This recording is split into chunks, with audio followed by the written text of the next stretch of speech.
pag-ibig, Pasko ay ligaya. Kung maghahari sa mundo ang saya, buksan ang damdamin, bigyan ng pag-asa ang pusong kapos ang ngiting at saya.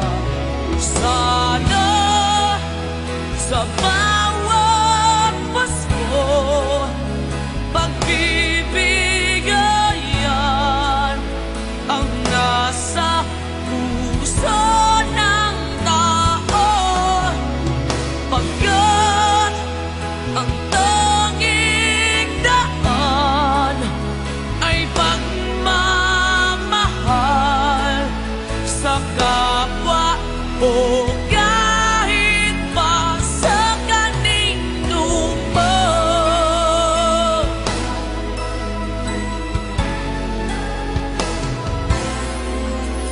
Pasko ay pag-ibig sa puso, sa isip.